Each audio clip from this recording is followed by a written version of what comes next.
Alright, as you can see here, I've disconnected the network cable, I've rebooted, and let's go ahead and launch this thing again.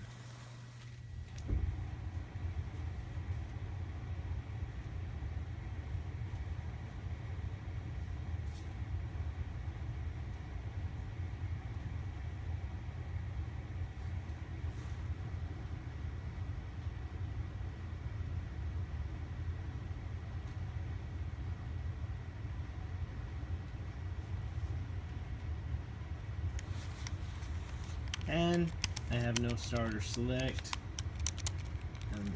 or exit. Everything else would probably work if I could get in the game, because I've tested that before, but it's weird.